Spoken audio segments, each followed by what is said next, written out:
Welcome students. आज हम आपके लिए HCF का टॉपिक लेकर आए हैं। सबसे पहले जानते हैं कि HCF होता क्या है। HCF आपके पास होता है highest common factor. Highest common factor को आप ग्रेटेस्ट कॉमन डिवाइज़र भी कह सकते हैं। किन्हीं भी वैल्यूज़ का जो सबसे बड़ा कॉमन फैक्टर होता है, किन्हीं भी 2 या 3 वैल्यूज़ का जो सबसे बड़ा कॉमन फैक्टर होता है वो आपके पास क्या होता है, उसका हाईएस्ट कॉमन फैक्टर। अब देखिए, सबसे पहले हम इनके फैक्टर्स बताते हैं। हमारे पास सबसे पहली वैल्यू है 8 और 12। हमें यहाँ 8 के फैक्टर्स करने हैं। 8 के फैक्टर्स आपको बताने हैं। जिन जिन टेबल्स में आपके पास 8 आता है वो इसके फैक्टर्स होंगे। जैसे हम स्टार्टिंग से शुरू करते हैं, हम यहाँ 1 से स्टार्ट करते हैं। सबसे पहले 1 की टेबल में 8 आता है, 1 8 ज़ा 8। उसके बाद 2 की टेबल में 8 आता है, 2 4 ज़ा 8। 3 की टेबल में 8 नहीं आता। उसके बाद हमारे पास 4 की टेबल में 8 आता है।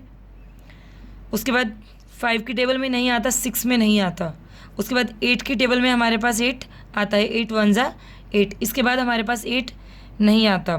इसी तरह हम 12 के फैक्टर्स करते हैं।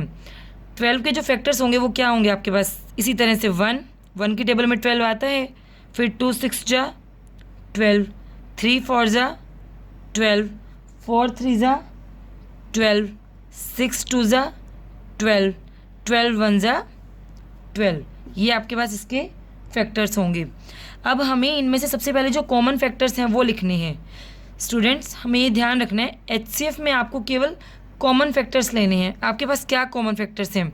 सबसे पहले हमारे पास यहाँ 1, फिर आपके पास 2 भी कॉमन है, फिर आपके पास यहाँ क्या है, 4 कॉमन है। इसके बाद हमारे पास कुछ भी कॉमन नहीं है। अब हमारे पास यहाँ 3 वैल्यूज़ कॉमन है, बट इसमें से हमें जो सबसे बड़ा फैक्टर है उसे लेना है। हमारे पास यहाँ सबसे बड़ी वैल्यू कौन सी है, 4। तो ये हमारा इसका HCF हो गया।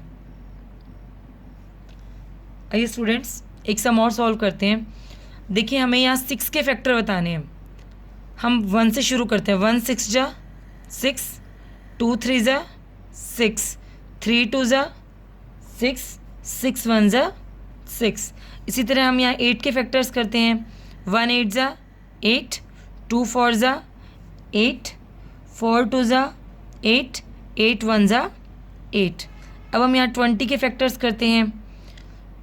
1 की टेबल में भी 20 आता है, 2 10 ज़ा 20, 4 5 ज़ा 20, 5 4 ज़ा 20, 10 2 ज़ा 20, 21 ज़ा 20।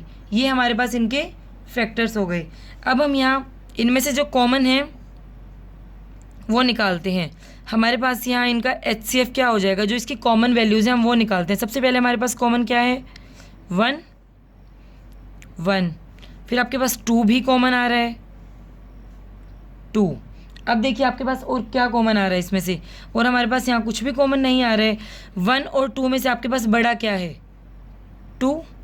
ये हमारा इस क्वेश्चन का आंसर हो जाएगा। इस क्वेश्चन का आंसर आप हमें कमेंट बॉक्स में ज़रूर बताइए। अगर आपको वीडियो पसंद आता है तो आप वीडियो को लाइक कीजिए, चैनल को सब्सक्राइब कीजिए। Thank you.